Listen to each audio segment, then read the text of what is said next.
It's Saturday morning. I want to just let you know we're experiencing some major storms here, and so if anything go down in terms of power and all that, I'll do the best I can to get back on. But all is well. I'm honored that I was asked to come and be a part of this wonderful opportunity that you guys have. And I want to publicly thank Dr. Don Gillette for the invitation. And he mentioned a few events that are coming up. One I want to just make sure we lift up again is the National Convocations. That'll be an opportunity for me to see you all in person. Some of you all I know already, and then some I look forward to getting to know you. Again, I'm honored to serve as Director for Congregational Vitality and Innovation and Merger Staff for Disciples on Mission and also for the National Convocation of the Christian Church. Again, it's good to be with all of you. Let's get ready and jump right on in to some conversation. I want to lead us through some reflection today on congregational identity. But I want us to think about it from the perspective of introducing yourself or reintroducing your congregation to the community. So much has occurred over these last 5 to 7 years that if you're like me, we are being pushed, pulled, stretched, torn in every way possible, and not just as leaders of the church, but as the church itself. And so I believe we're in a season where we got to constantly be reintroducing ourselves to our neighbors, to community partners, and more. So I'm going to pull up a screen. I'm going to share my screen. We're going to get into some presentation. I'm going to do the best I can with bringing that screen down if possible so that I can see you all. Because once I start sharing the screen, I won't be able to see you all. And I'll do the best I can with Don's help to manage the chat function, okay? And so I want to just begin with this question and then I'll lift up the presentation. I want to know who's in the room. And here's what I'm going to ask you to do. You could say it aloud or you can do it in the chat.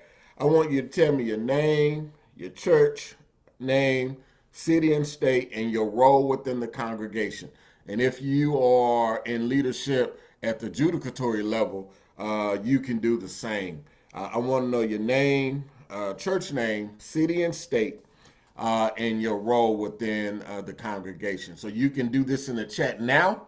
Go ahead and start dropping that in. Or if you want to say it aloud, only thing I ask that you do and be mindful is that when you speak aloud, that you don't take up all the time. A room full of leaders, and you guys are excited about ministry. I believe that, and I hope so. Sometimes that leads to us taking up more space than we need to. So go ahead right now. Let's drop your name, church name, city and state, and your role within the congregation. Don Gillette, Regional Minister, Christian Church in Kentucky, East 2nd Street Christian Church, Lexington, Kentucky. Trudy Lawton, Regional Minister in South Carolina, Faithful Christian Church, Disciples of Christ, Beaufort, South Carolina.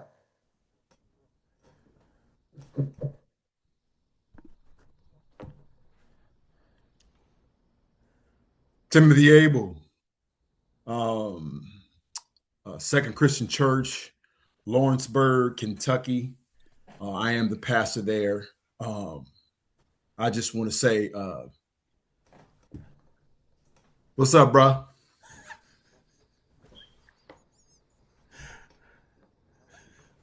Jimmy Lewis, Grove Park Christian Church in Kinston, North Carolina, and I'm the pastor.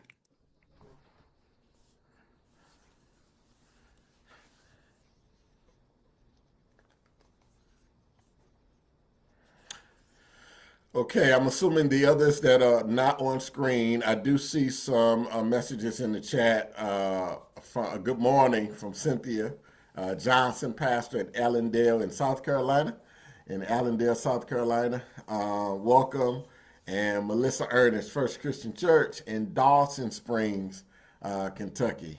Live in Princeton, Kentucky. Thank you for being on the call, and you're a musician, organist. I have served for 30 years, and you retired, so we want to celebrate that as well. My hope is that you're feeling okay as well. Good morning. Good morning to all.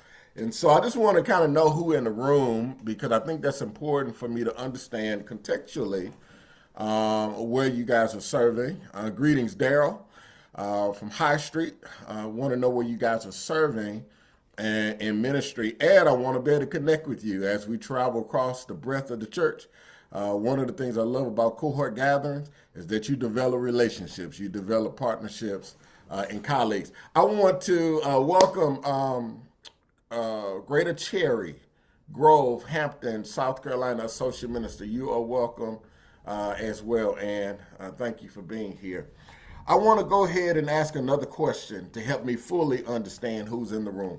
And what this requires is, if you know how to use your emoji function to raise your hand, use it. If you don't know how to use that function, just wave your hand like this in the air, and I'll know that you have heard me. For those who are off screen, I wish you can join on screen again, so that when I see you around the city or around the church, or when I'm in your area, I'll know and say, hey, I met you. So if you can, if your environment is not in such a way where you can do that. I heard grandma say she's taking care of 1-year-old. I'm not a grandfather yet, but I do know that life, having to take care of young people. Raise your hand if your church has changed since COVID. I didn't ask you how. I didn't ask you in which way. Just raise your hand if your church has changed since COVID. All right. Raise your hand if there's a lot of people in worship, few people in worship, or you meeting more people now than ever before because they joining online. Raise your hand if this applies to you. Okay. I'm going to ask you to raise your hand if you find yourself frustrated with things that are going on in the world around you. I mean, really frustrated, where you're ready to turn over a few tables and say some words that perhaps your congregation won't appreciate you saying. Raise your hand if you find yourself having to provide more resources for your community today than you had to provide yesterday or last year, 4 years ago. And not just resources to your community, but what about resources to the members and families that's right there in your church? Today, you have to do more. And having to do more, you have acknowledged that the resources you have and that you have provided over the years is no longer enough. Raise your hand if that's your reality. I would say raise your hand if you are excited about the possibilities of what God is doing in this season and in the season to come. You're excited about it. And this is not a trick question, because there are some folks who are wondering about this season and wondering about what the next season will mean for their congregation. Let me ask another question for leaders within the church. How many of you all yourself, not your church, not the people you're connected to, not your region, how many of you all are excited about change? And you can be honest. This is a safe place. I was at a development conference in Savannah a few months ago, Savannah, Georgia, the Disciples Development Conference. The facilitator asked the group, how many of you all like change? And guess what? Very few hands went up. And guess who was in the room? Leaders of our church. Very few hands went up when the when the presenter asks, how many of you all like change? How many of you all looking to retire soon? Anybody counting down? All right, good. I'm glad. I see Freddie waving his hand over there.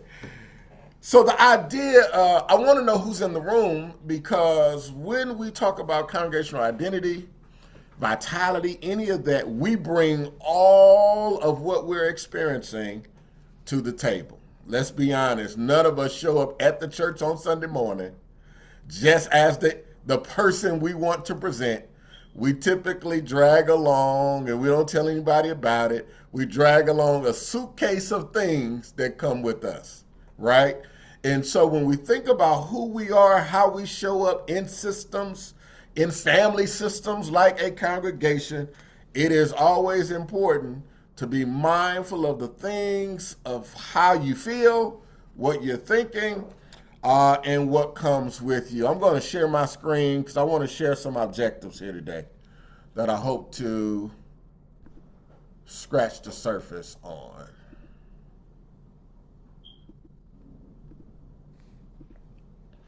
I want to do 4 things at a very introductory level. Explore insights around congregational identity. That's why we're here. Engage in congregational self-reflection on what God might be calling the church to be in this time and in this place. So those of us who are doing this work, we always talk about right now and what God might be calling us to do in the future. We look at the past, but we want to reflect on what God is calling us to be and do in this time, right now, and in this place. We want to explore the importance of context for engaging relevant and impactful ministry. And number 4, we want to begin an examination of guiding statements or our ecclesial practice, kind of the practical ecclesiology of why we do what we do and what we do every single week. We want to kind of scratch the surface at that a little bit as well. And then we want to examine those guiding statements, encourage you to be thinking about what change might be needed in your congregational setting or ministry setting so that you can engage God's mission more faithfully. And I want to do it in this way, this framework. I want us to reflect, recognize what's happening in your local context, and reimagine. That's the framework I want us to think about. Reflect, recognize, and reimagine, okay? And so I'll be using that as we discuss over the next 80 minutes or so. I want to give some rules for our gathering, some agreements, if you will. And they have been adapted from the Center for Courage and Renewal. If you don't use these kind of things in your meetings, I recommend you go out to the Center for Courage and Renewal and look up what they have that are called touchstones. Those are great ways to kind of set a standard for your meeting. I know you guys are super excited about the ministry, so therefore you want to set some ground rules for how people come together, and I want to share a few of them with us. Give and receive welcome.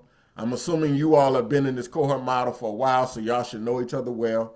But typically there are times when you don't know who shows up in the same space that you're in, and you got to be open to receive them and their thoughts. Be present if you can. I understand your life. You're like me. You got family that you separated from in order to be here. And you may have a grandchild or a child or someone just running behind you on the screen. None of that will bother me, but try to be as present as possible.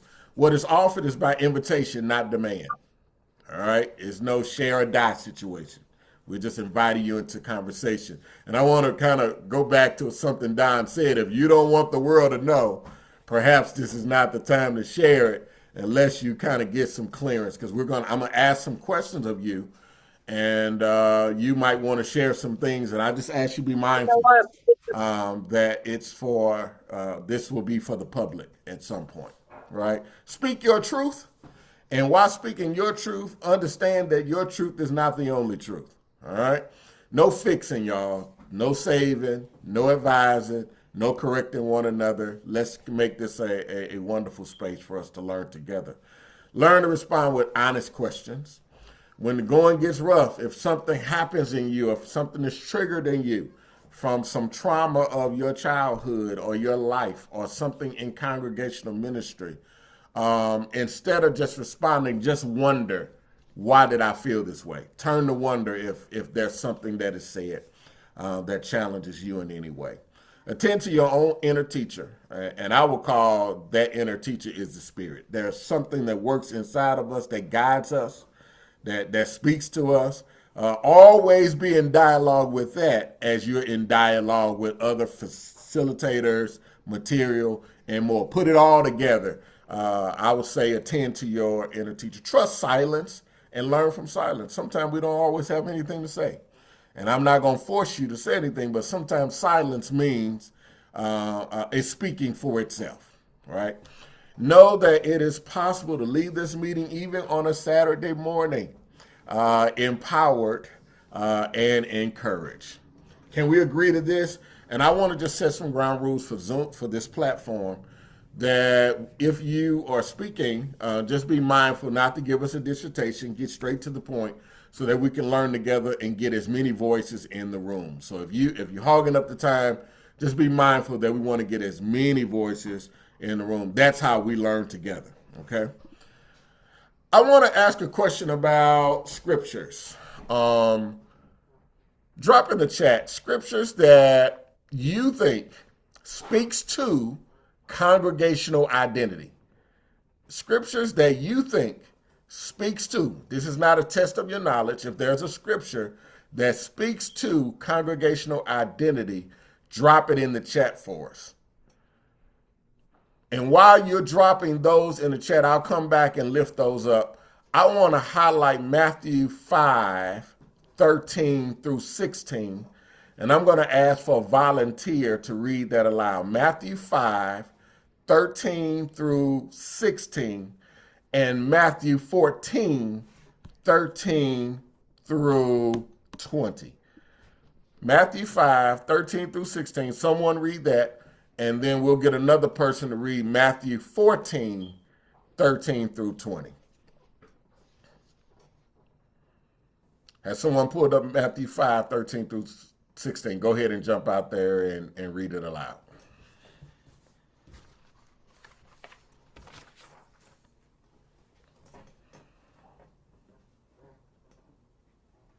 I'll be reading from the New International Version. It says that Matthew 5:13 through 16, you are the salt of the earth, but if that salt loses its saltiness, how can it be made salty again? It is no longer good for anything except to be thrown out and trampled underfoot. You are the light of the world. A town built on a hill cannot be hidden.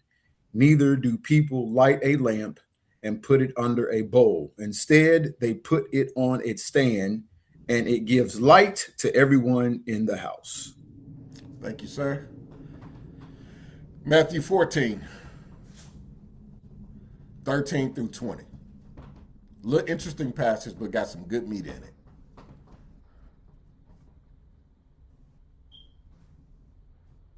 Another volunteer.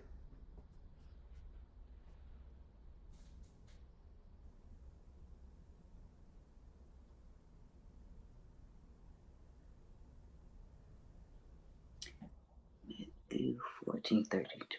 Now when Jesus heard this, he withdrew from there in a boat to a desolate place by himself. But when the crowds heard it, they followed him on foot from the towns.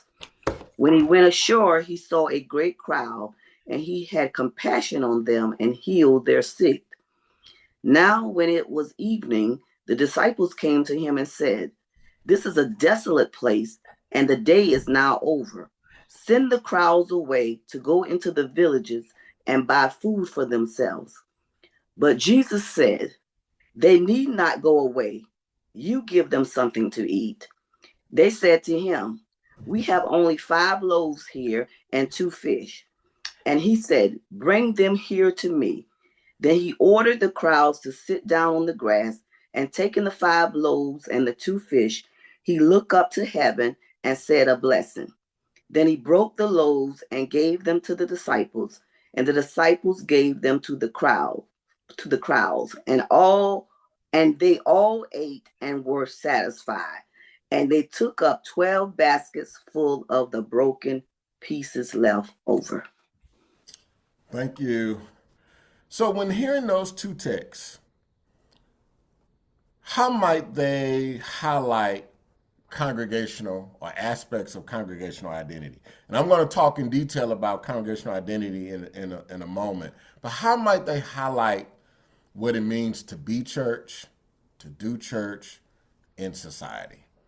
Unmute and take 1 minute, 30 seconds to give me a few bullets of how those two texts might speak to what it means to be church in society. Again, this is not a test of your biblical knowledge or any of that. I just want to ground what we talk about here in Scripture.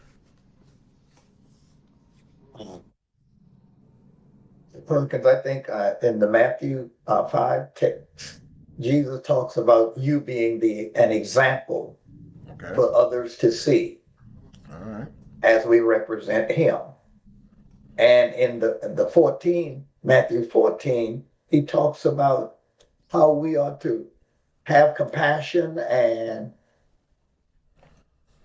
serve others by giving, making ways of giving to others. And I'll chime out so somebody else can chime in. I just want to get the conversation started. Thank you, sir. Others, jump in real quick. Give me some bullets. Matthew 14, 13 through 20 reminds me that we have to meet the needs as we go through in the people around us. Okay. Just not within ourselves. Thank you. Whatever the cost. Thank you. Yeah. Come on, give me a few more.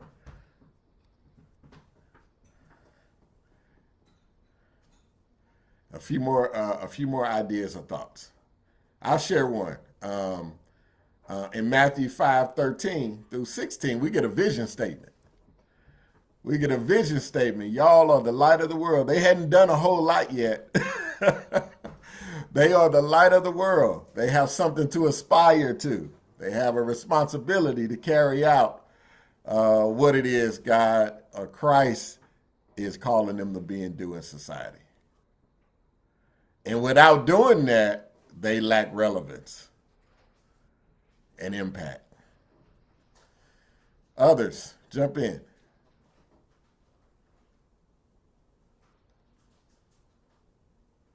Let's take one more. Either text.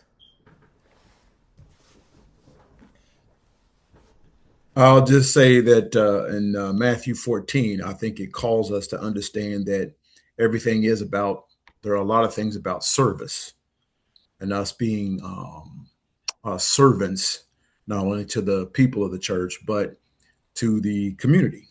Okay. All right. Thank you, sir. Let me throw one more in and we're going to move forward. On Matthew 14, in a broader context, this passage comes out of the beheading of John the Baptist. And all of those folks that are trying to figure out how to respond to this crisis of his head being severed, they on the move looking for Jesus. And he has departed to another town.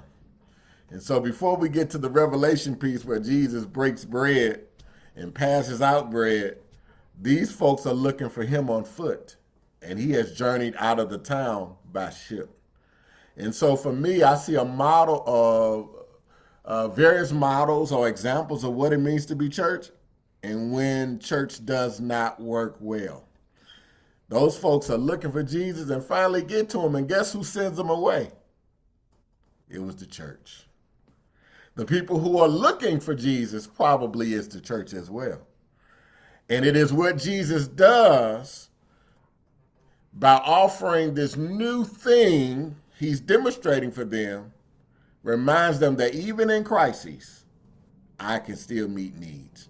And so there's several models of the church right there in that passage when the church is well and when the church is complicit, because the head has just been severed and these people are looking for help, and they finally show up in a place where help can be located, and the church says, send them away.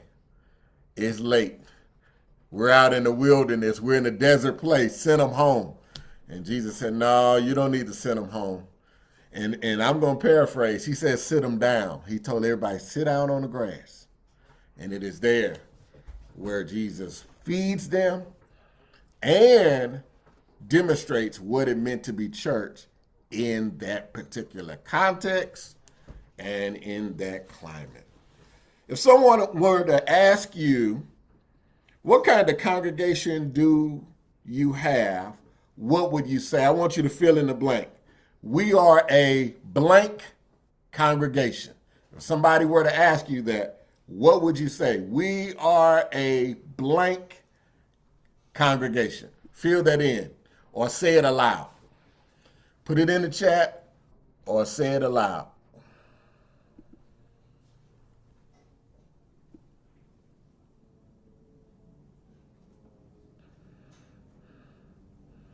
We are a blank congregation. What would you say about the church that you serve and are a part of? Don't be afraid. Who are you? If I'm in your city for a weekend and I am looking for a disciple church to attend, and I'll call you, what kind of church are you? Who are you? What would you say? We are a blank congregation.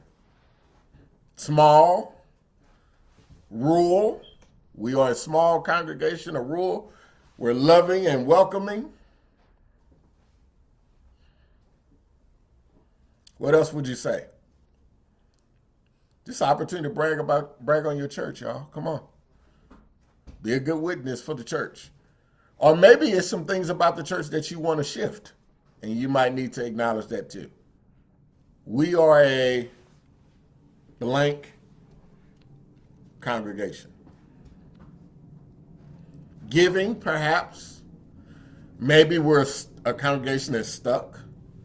Maybe we are a congregation that we are a tired congregation. We've been working hard and we're exhausted. Maybe we're unsure who we are and who we want to be.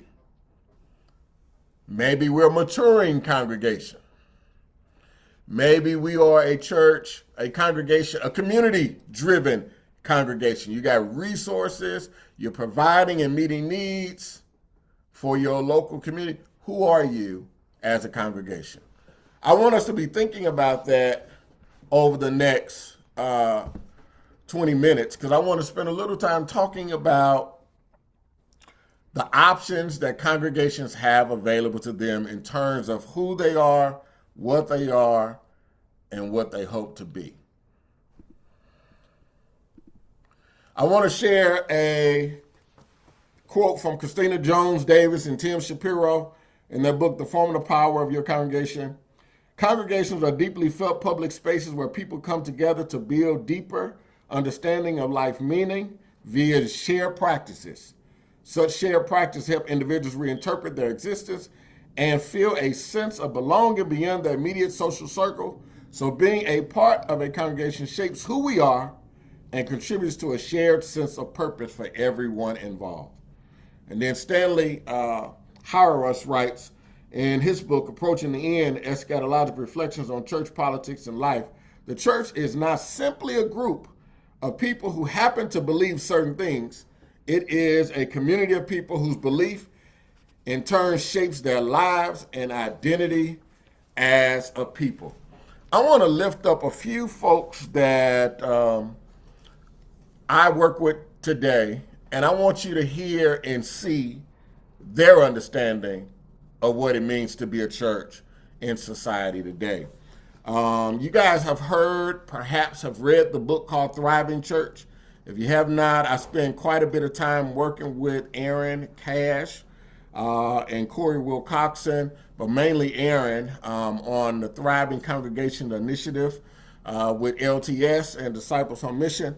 let's look at how she describes church. She describes church, a thriving church is a congregation that has the ability to embrace its identity fully and faithfully, while still allowing room for adaptation and resilience as culture shifts and challenges arise. It's a church that is living and to whom God is calling them to be. And in her book, she gives several options of what you should be leaning into if you want the chances of becoming a thriving congregation. Rooted in Scripture, engage mission and vision, understand the community, rest, reject fear. It's collaborative, it's generous, it's flexible, it's willing to take risks, it's forward thinkers, and they refuse to be stagnant. I want to lift up another one of our scholars, F. Douglas Poe, president of Phillips Theological Seminary. He is one of my favorite and go-to as it relates to vitality. I knew him through his work before I knew him in his work at Phillips. He lifts up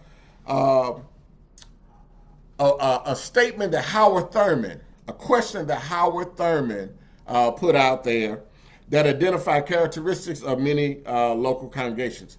In his book, Adept, the Adept Church, he lifts up several characteristics, and I want to share those. One is a swamp congregation. And if you get the imagery of a swamp, it doesn't look as if we should be there. It's friendless. It's inward focus, where things decay. Swamps are scary. Now, for those of you who live around the swamps and you learn to navigate that, but you take this inner city guy out of St. Louis and put me in the area where a swamp is, I will not know how to survive, right? He says it hoards, it stashes, it keeps, it guards things so that no one else can take them. It's unwilling to let anything go. They instinctively guard what they have because they fear that letting go of anything will hasten to their demise. It's self-contained and seeks nothing outside of itself. Things that live in the swamp lives in the swamp. They're happy with the way things are. That's an example of a congregation. A reservoir congregation, you guys got the imagery of a reservoir. It's a place that has resources, a place that focuses on providing material resources to those in community, all that outreach work that we all do. These places seek to connect with with those outside of the congregation. They are not entirely inward focused. However, if individuals are not affiliated with a particular ministry, this church is still a little bit less likely to engage them in a way that will invite them into the congregation. But this congregation has resources and access to resources. They may pray with people, help folks, but the goal is not entirely to disciple them. Good work, but the focus is not always around discipling them. The congregation operates more like a social service agency with repeat clients. That is not a disrespect. We need social service agencies in the church. However, these are folks that are meeting needs on a regular basis. I want to also share another one, a canal congregation. And you can find all of this in Dr. Poe's book, The Adept Church. They know its transforming power. They seek to touch others in community and to get them engaged in discipleship. They realize that discipleship may not happen inside the church building, but it can still happen. It seeks to meet people where they are. They're always looking outside of itself rather than simply trying to attract people to come to it. The foundational purpose is relationship. And then I want to add another from Christina Jones and Tim Shapiro's book. If you guys don't have this book, I recommend you secure it. The Formative Power of Your Congregation, Faith in Human Development. That book is all about the impact that your church has on its members. See, oftentimes we think about the impact on the community. Well, this book causes us to examine what is the impact we have on the people who are a part of us. And so I call this the Formative Powered Congregation, which is a community who believe the identity and activity shape forms individuals who comprise of it. In other words, you are shaping people. You're shaping the way they think and the way they function in society. These congregations develop their members by impacting their lives and their growth. I want to ask a question. You don't have to respond, but when's the last time you checked how well you are impacting the members of your congregation? And in what ways? When have you asked them lately, how is our practical ecclesiology strengthening your faith, encouraging you to exist in society? How is it shaping how you live in family, with your friends, and with your coworkers? How is what we do week in and week out shaping you to represent our Lord in this world? If you were to say that your church fit one of these categories, honestly, what kind of church would you say you are based upon the possibilities I presented here? You don't have to answer aloud, but I want you to be thinking about, if you had to choose one of the kind of congregations I lifted up here today, which one would most align with the one that you're serving? This gets us to thinking about identity, you all. Congregational identity and what it means to exist in society. I want to define identity this way: as characteristics, qualities, beliefs, values, experiences that describe who we are and what we hope to become. I want to acknowledge that identity is a complex perception or concept that is personal and communal in scope, shaped by cultural context, social norms, roles, influences, impact, and more. Identity can be shaped by false meta-narratives too. So be mindful of what's trying to define you that's going on in the world. It can shape you if you are unaware. When thinking about one's identity, the words, statements, images, reputations, history, efforts, interests, and more should be considered. So I should be able to walk into your church, experience worship in your church, look around your space, and be able to come to some conclusion about perhaps this is who this congregation is, based upon not just what you say, but the things that you present. For example, when I pull up on your parking lot, is there a place for me to park for a visitor that's never visited with you before? If I get to a church and I see that there's some visitor parking spaces, you know what that says to me? These folks want visitors, and they get so many visitors that they are trying to create an experience whereby that visitor feels important just by pulling up on the parking lot, right? So how does your space say who you are? How does the message, the worship, the things in the worship, the weekly practical ecclesiological things that you do throughout the week, how does that impact or define who you are? I want to look at congregational identity in these ways. Starting at the bottom, theological and ecclesial. I think it's important to look historical. And last but not least, contextual. When we think about congregational identity, you want to think theologically about who you are. You want to look historically, and you want to be thinking contextually. Why is our congregation's theological and ecclesial identity important? I do want you to share here. Why is that important? Why start there? Why is that important for us as leaders in the Christian church, disciples of Christ? Why is that important?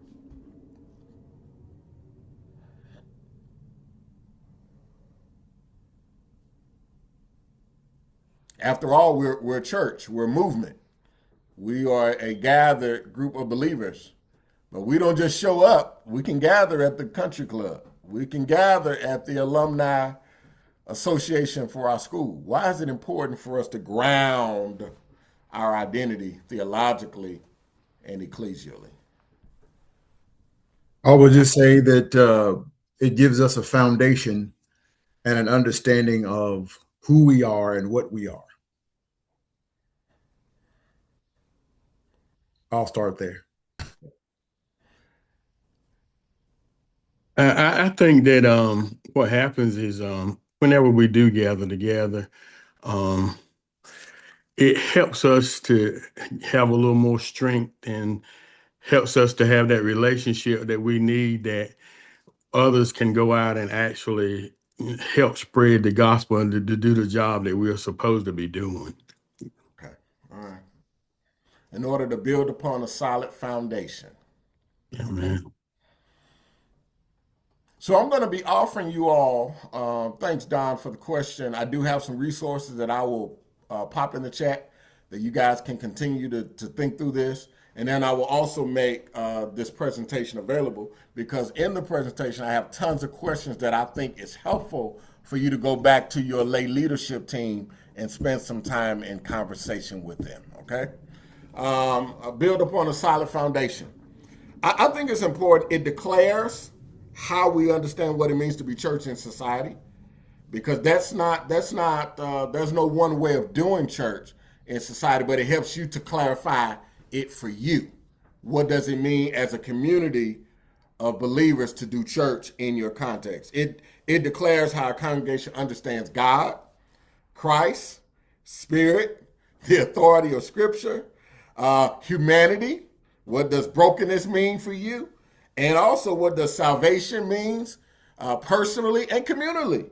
What does it mean for you to do mission in the world? It helps us to understand our foundation and how we transition from what we know, orthodox, to what we do, orthopraxis, right? How do we act in society based upon what we know? It helps us to discern what God is calling us to be in each season of our congregational life.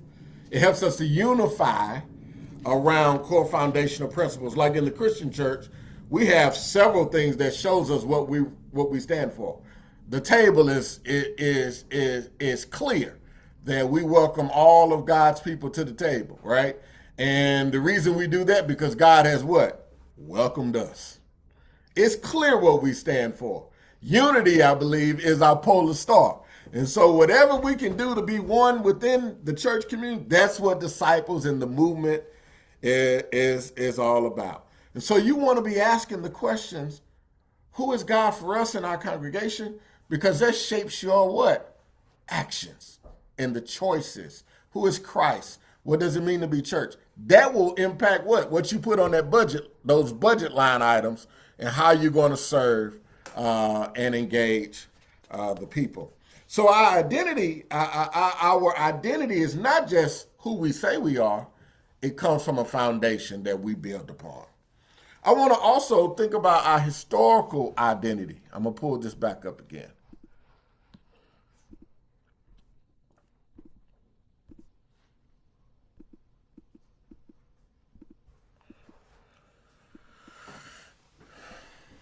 As an African-American people, and as people of faith who have experienced life in the world, and those of us who have done church over time, we recognize what it means for many of us to have done church meant that we resisted things in our wider society.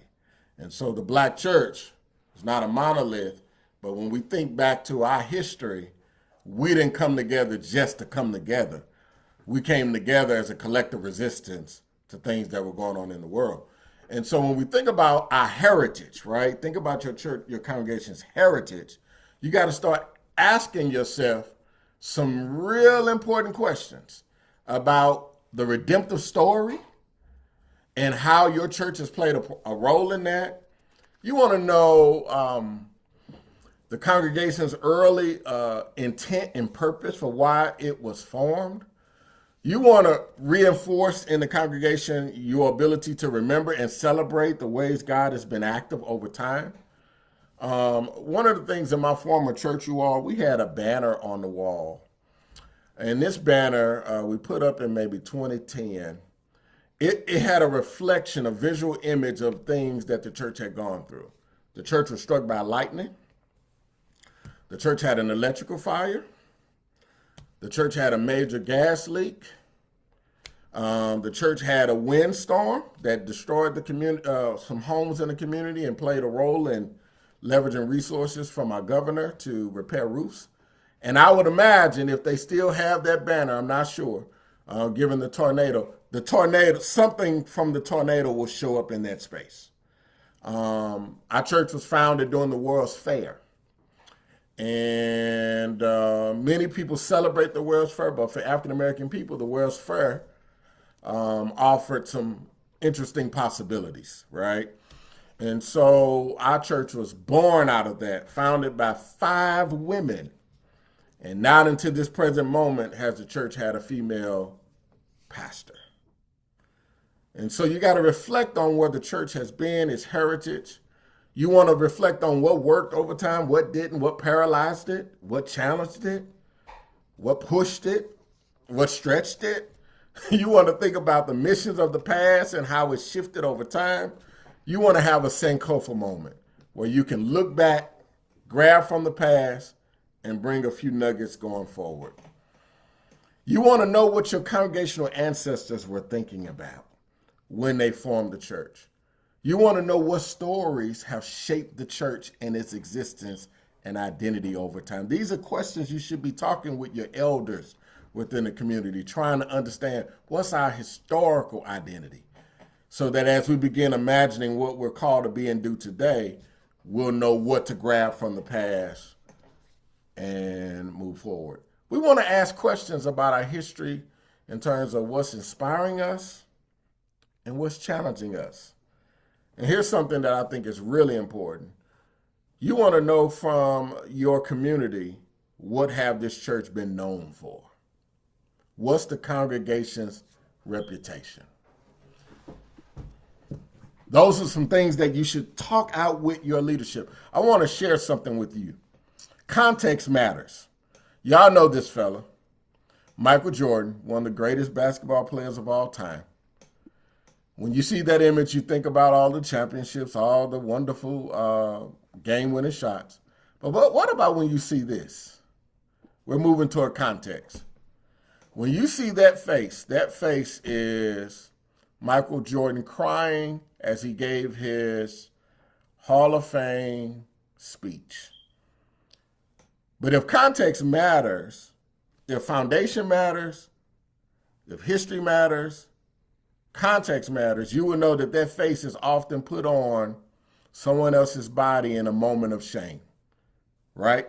That's him crying because he's honoring what? He's going into the Hall of Fame. But we see this face when people throw an interception, when people lose the game because of a mistake, they put that face on that individual. So we're going from theological, historical, contextual. That's Taylor Swift. For those of us in the Missouri area, you couldn't watch football without seeing her. She's known as the tight end's fiance, future wife. You have it. But she's also known as a Grammy Award winner. Context matters. I want you to be thinking about your theological identity, historical identity, and contextual identity. Here's another one. Boots on the ground. In the African-American community, when you hear that, you think of people dancing with fans, line dancing, and more, right? But what happens when you see this? Same idea, boots on the ground, we think of war. And in many cases, sometimes we wonder why we're even in war, because we don't fully understand. Context matters. So I want us to think about our contextual identity as well. I want to share a video, and I want you to pay close attention. And we're going to take a break right after this video, a 5-minute break. But I want you to pay close attention. On my first trip to the church, that I was coming from the south side of Kings Highway, and driving up, you can see the beautiful homes, the old homes. You can tell that they are expensive homes. And as soon as I got to Del Mar, this is Del Mar, and then you can see just across the street, where you're slapped with the reality that economically you have entered into the twilight zone.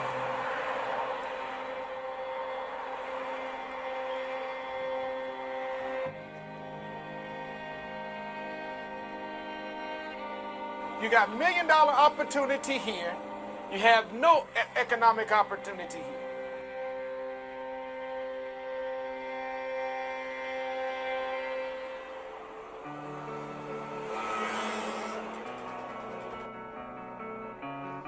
The architecture, of course, hasn't changed. And that is the beauty of this neighborhood for sure. All the beautiful buildings and the gates. I love that. Now, on both sides of the street, you're vacant, you're unoccupied. You know, here's 4 houses, 5 in a row, 6, and we're not done, 7.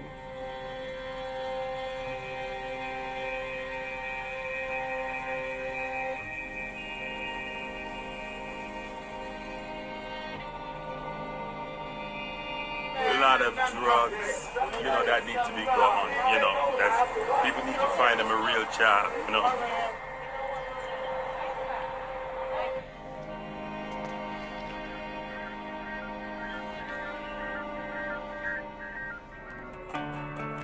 I don't know anybody who's not aware of this disparity. We call it the Gucci grocery store and the ghetto grocery store, you know, and people pick up on that. And you learn pretty quickly, okay, why aren't you going over there? When you go north of Del Mar, you're not going to find those types of setups. You'll see more of the mom and pop type of store that are corner stores. You see a tremendous amount of exposure to liquor.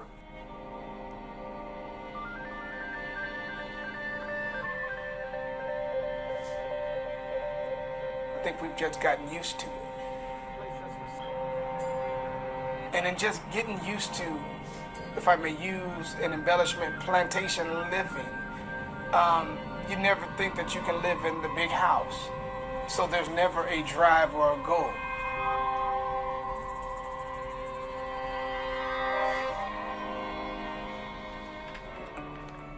Just go to school. I never abandoned going to school. Never. I've lived in the neighborhood for almost 50 years. Worked in the neighborhood as a pharmacist. I was raised in the poorest part of town. I hate to use the term, but ghetto. Started out in this area, working in a drugstore, delivering prescriptions on a bicycle.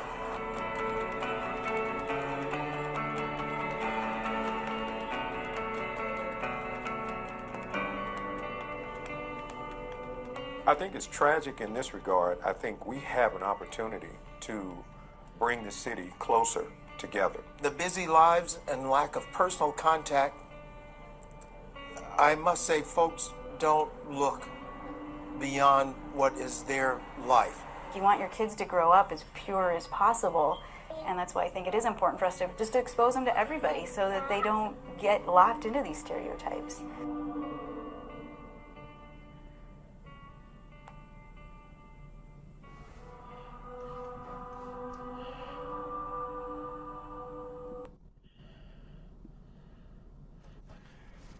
I want to give us 5 minutes. And as you take your break and prepare to come back, I just want to hear from you. What did you hear? What you see? We're moving from reflecting to recognizing what's in our communities, because that's what I'm getting ready to ask you to be thinking about your own. That was mine. That community's centennial is on the north side of Del Mar, 1 block from the street that divides it all. I want you to be thinking about your own community, because now we need to recognize what's there, what's not there, so that we can do the work. Let's be back on, it's 10:04. Let's be back on in the space by 10:09. And we're starting right at 10:09, whether you get back or not. But try to be back on at 10:09. Thank you.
see Kara on here.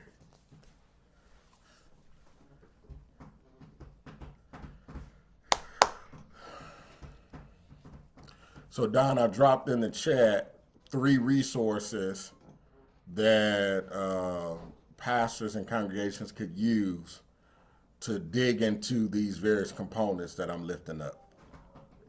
And all they have to do is click on the link. I think it'll take them to my website and they can download the resource.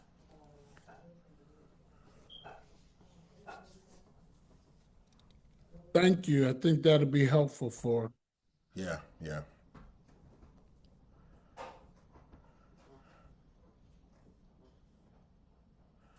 No problem, Ann. The key is, you all, I think, is to have conversation with leaders and members. Do it in a Bible study. Talk it through so that action can become possible. All right, it's 10:10. I want to, if you could jump on camera, please do. I want to ask a few questions about the video. And I'm not really asking you so that you can become an ethnographer for St. Louis. I really want you to be thinking about what is happening in your own backyard, okay? I want you to be thinking about your context as you were looking at that video. What did you see and what didn't you see? What did you hear? Because the images were doing some speaking. The people were doing some speaking. And then the absence of certain things were speaking aloud. What did you see? What didn't you see? What or who was there? And let's do it in bullets so that we can get as many voices into the space as possible. What did you see? What didn't you see? What or who was there? Go ahead and unmute. Well, I know what I saw. I saw something that was actually familiar with the area that our church is in. It's just like a really dividing line where people, for some reason or another, they seem that, that line is there and it's going to stay there and we can do nothing about it. And that's hurtful a lot of times because, you have a lot of people who are around in the area who are just as well off or knowledgeable about certain different things, but they just think they should be in a certain place. And I think this is certainly crippling us. Okay. Some psychological boundaries. Yeah, exactly. Thank you, Jimmy. Lack of community. Lack of community. What else did you see?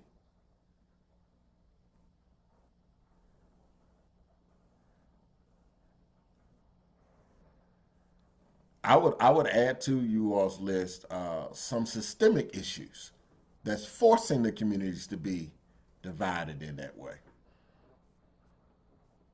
What else did you see or hear?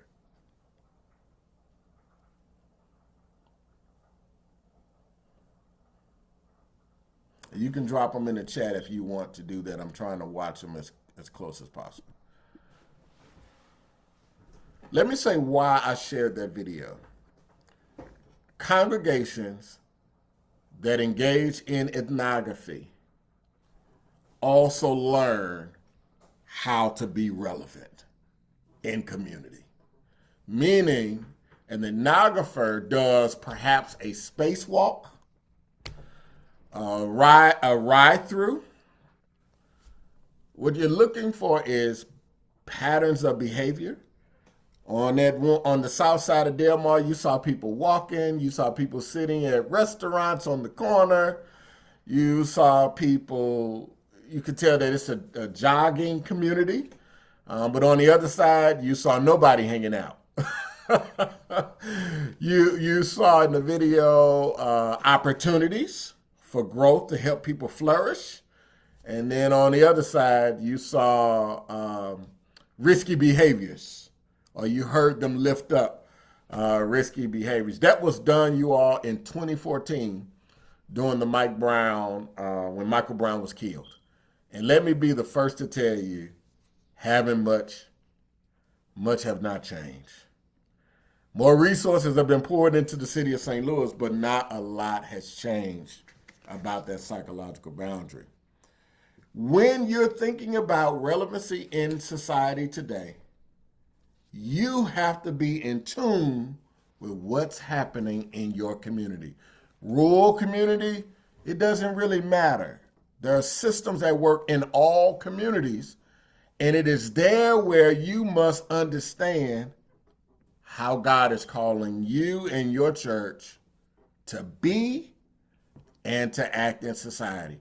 Melissa stated in the chat, that's the way I've always thought about St. Louis and East St. Louis.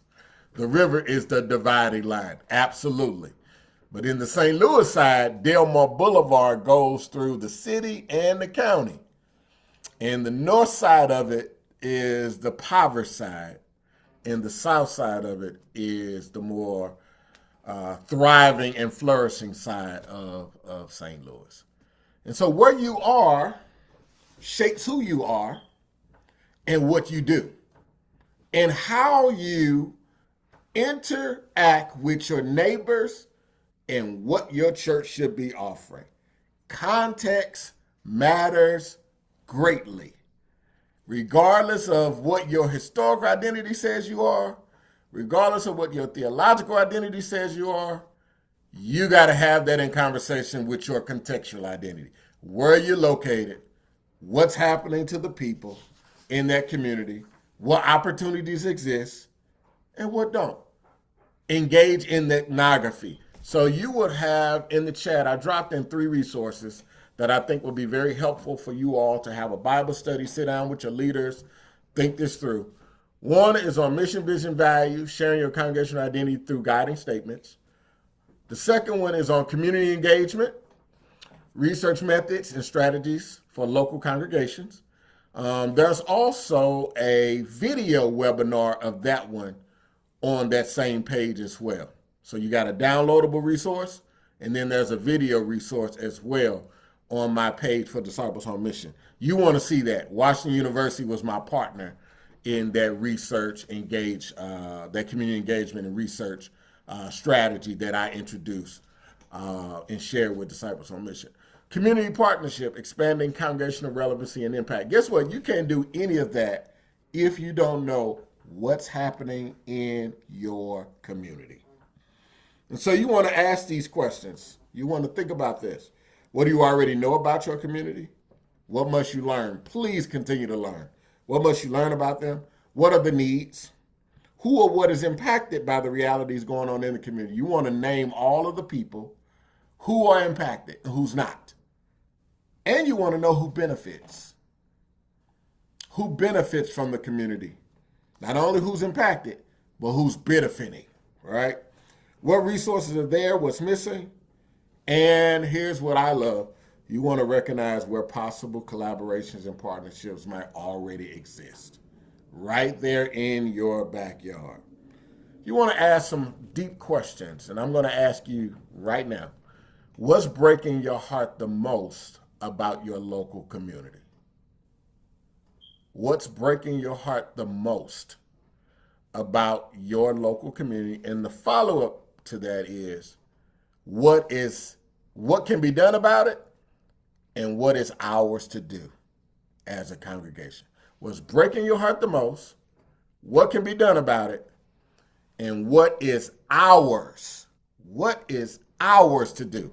You can't do it all. What is your church called to do about it? What's your role in bringing about change and hope? And you might want to also ask as well, children living in poverty and in abusive homes or neglectful homes. Okay. You want to also ask questions like this: where is God already at work among us? Because you can look at your community and get pretty depressed and get overwhelmed and get frustrated and get angry. But step back from a balcony point of view and say, where is God at work already among us?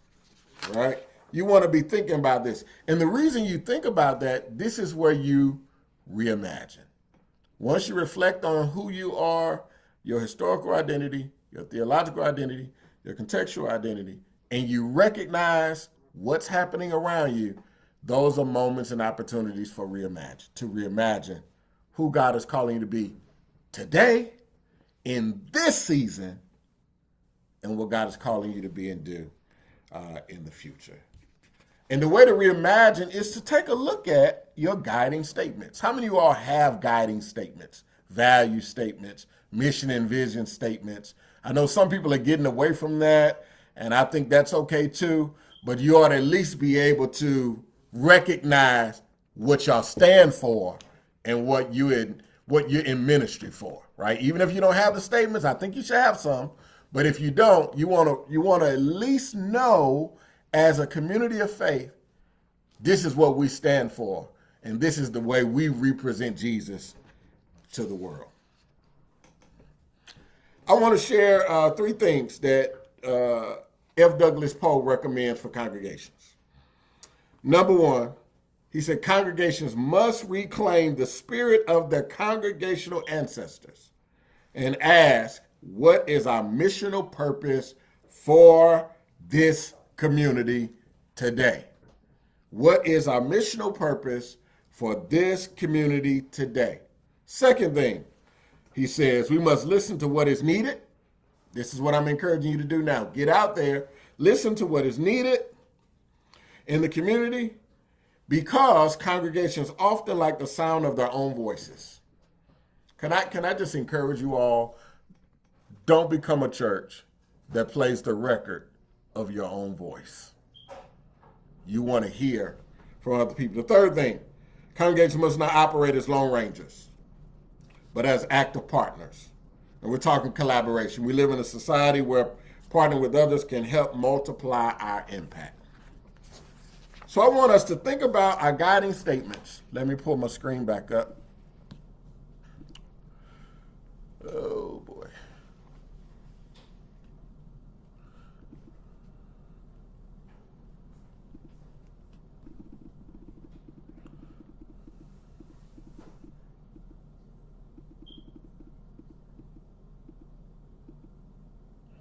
It didn't stay where I had it. All right, here we go.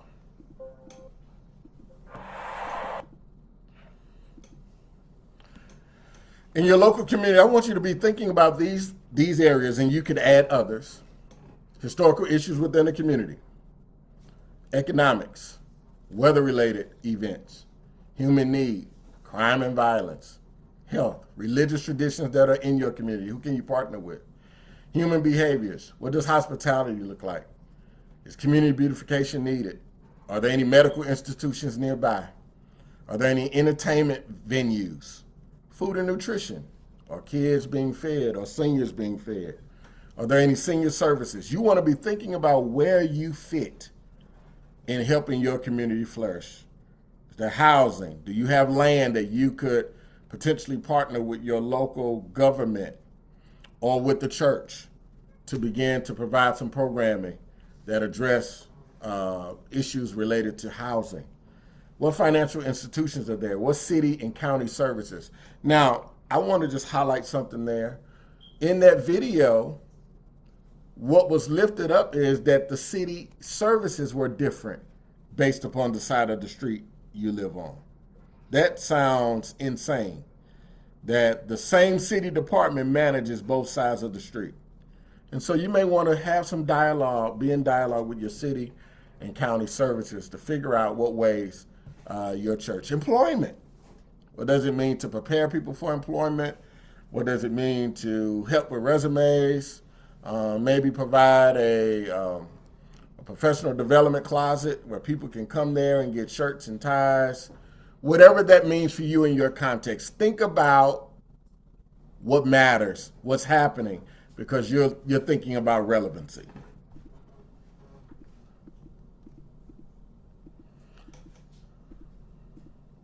All right, here's where we are. If you have a vision statement, that's your what? Very simple. If you have a mission statement, that's your why. What do we do now? Who do we serve? And how do we serve them? And if you have value statements, those are your core beliefs that guide our behaviors in your actions. So I encourage you that in this season that we're in, always be reflecting upon who you are, recognizing what's happening around you, and begin the process of reimagining. And don't do this every 20 years. I want to encourage you to take a good look at your church and the things that you do every 4 to 5 years. In fact, we're moving in a time where this is probably going to need to be done even more often. I would say make it a regular part of your discipline and a part of your leadership with your lay leaders in your congregation. How relevant are your statements today or your values? And if you don't have statements, how relevant is the work that you're doing? How well do your congregants, your neighbors, community partners, local businesses understand who you are? It's important. Your reputation matters. Based on your statements, what do you care most about? Like if you have a statement, what does it suggest about what you care about?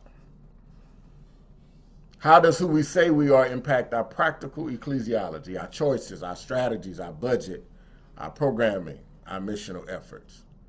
And what changes must our congregation consider or make to communicate better and to engage with who and what we believe God is calling us to do today? These are questions that I think you should wrestle with on a regular basis. And if you're going to rewrite, if you're going to redo, ask some questions like this. What do you hope to be or become in the future? And like I said, I can send this out to you all as well. How do we do it now? Why do we do it now? And how does it represent our commitment to God's mission? What do we do well for others? I want to pause and just ask you all, what do you all do very well in your congregation? Share some of the things you do very well that you're known for. Share some of that with me. What do you do very well as a congregation or as a leader within your congregation?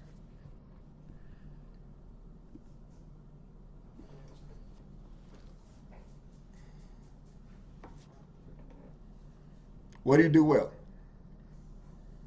Well, I think we are very well in giving into hospitality. Even though we're very small, but we have big hearts, and we try to reach out the best that we can. And it seemed that we're limited in a lot of capacities, but we are at least trying. Mm. Okay. Thank you, Jimmy. Mm. Others. Our women's group is very active and tries to meet needs with the resources we have. The music ministry is encouraging and inspiring. Thanks, Melissa.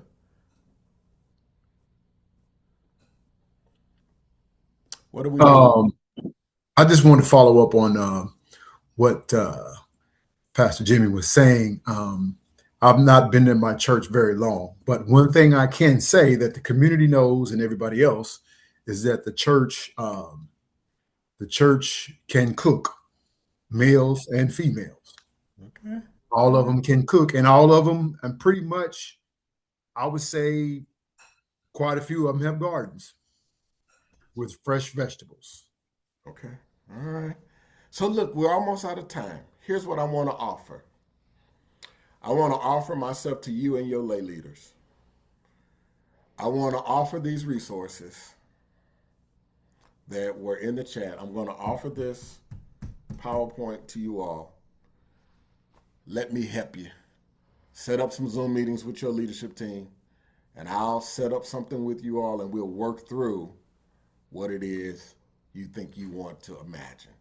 I'm willing to give myself to you all for that purpose. I'm out of time. Thank you for the opportunity. Are there any questions?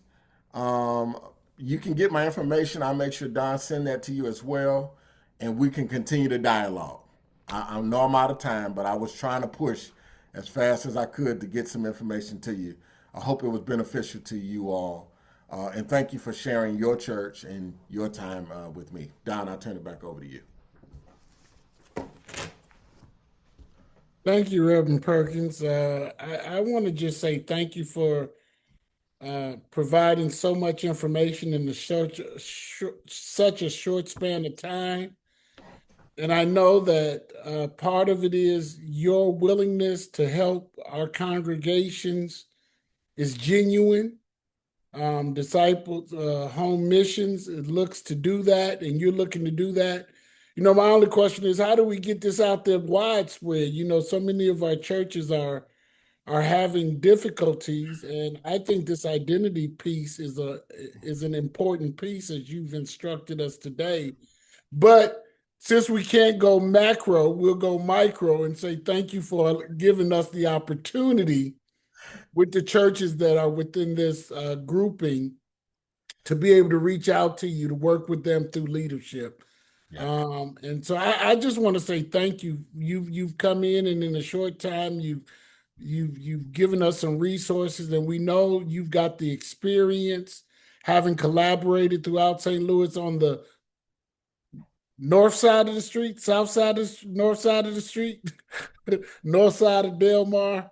And we know you were there during the hard and unrest times in St. Louis.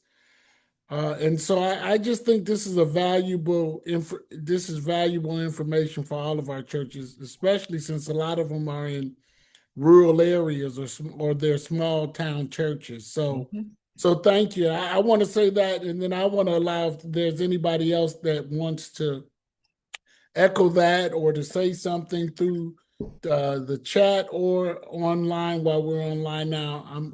If you don't mind, I'm gonna give them a couple minutes. Reverend Perkins, I just want to say thank you for that needed information. It was valuable. And I will be reaching out to you myself. And I apologize that I'm off camera. I'm actually traveling right now, but it was needed information and definitely something that all of us need to think about and be more intentional about the things that we're doing. So thank you for that very much. I appreciate it. Thank you. Please share the resources with your colleagues. The links that I posted in the chat, share them far and wide. And I'm doing the best I can within capacity to get around the life of the church, talking about identity for this climate that we're in. Someone was going to jump in and say something.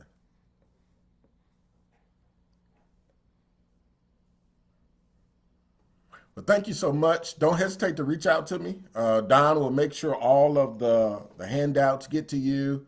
I mean, the PowerPoint get to you. And contact information. I am open. This is not a cliche.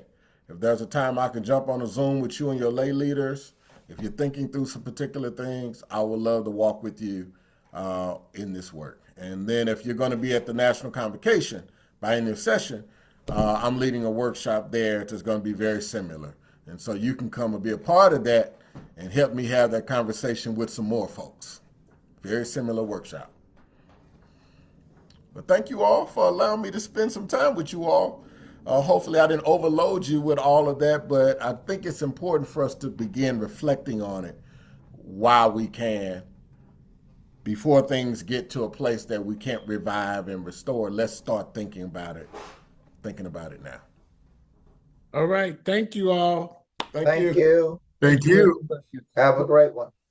Take Dr. care. Freddie, I'll see you this summer, later end of summer, fall. Yes, you will.